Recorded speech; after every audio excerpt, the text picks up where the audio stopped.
Şu anda seyahat kısıtlaması kalktı ama yalnız yolcu kapasitesi %50'ye düştüğü için tabii ki bu yönde sıkıntılar yaşıyoruz. Önceden %50 kapasite yokken ek seferler açıyorduk. Sıkıntı yaşıyorduk. Şu anda %50 kapasiteye düştüğü için tam manasıyla şu anda sistem daha oturmamış durumda. Yolcular bilet bulma yönünde sıkıntılar yaşıyor. Onun için de bu da araç bulma yönünde sıkıntılara yol açıyor.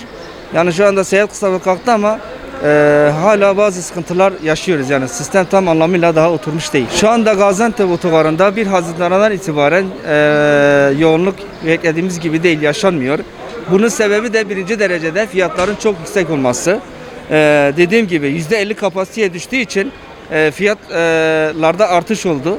Fiyatlarda da artış olduğu için şu anda herhangi bir yoğunluk yok. Şu anda yolcularımız bu yönde temkinli davranıyor.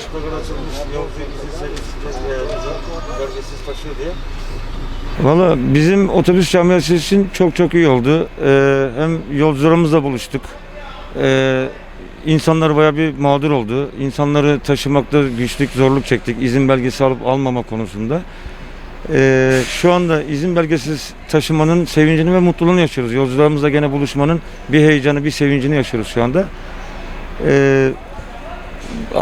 Yani vatandaşlarımız için hayırlı ve uğurlu olsun diye. %50 kapasitesi kaldırılması bizim için daha iyi olur. En azından daha fazla bir yolcu kapasitemizi çoğaltırız.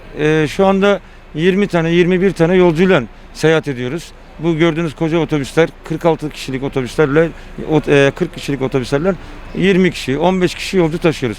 Bu da tabii yolcuların bütçelerine, ekonomi durumlarına yansıyor. 150 milyona taşıdığımız yolcuyu 300-350'ye bu sefer bilet kesmek durumunda kalıyoruz. Biz de bir an önce bu %50 kapasitenin kaldırılmasından yanayız.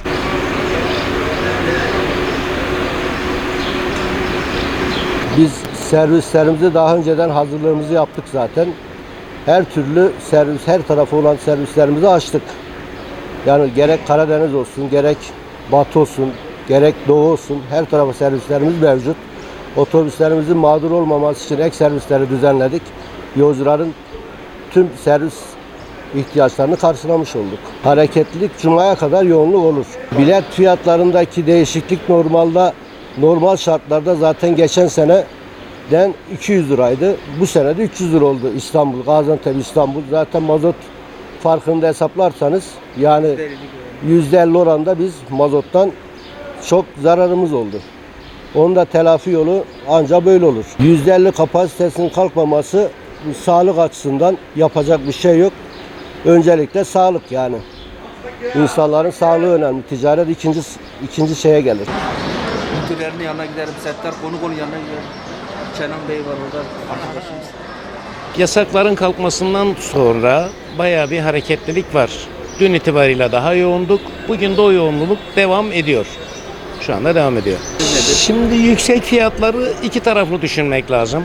Tabii ki vatandaşa biraz ağır olsa da bu taraftan da öbürünü düşünmek lazım. 46 kişilik bir araba 23 kişiyle gidecek. Atıyorum bugün bir Adana'yı göz önüne alırsak 40 lira artı 70 lira oldu şu anda bizim Adana fiyatımız. 20 kişi, 23 kişi hesap edersek yani kolay değil. Bu tarafı da hesap etmek lazım. Öbür taraftan da vatandaş için biraz ağır. Buna da katılıyorum. İnşallah iyi bir düzenleme gelir. Hem vatandaş memnun olur hem de biz rahat oluruz.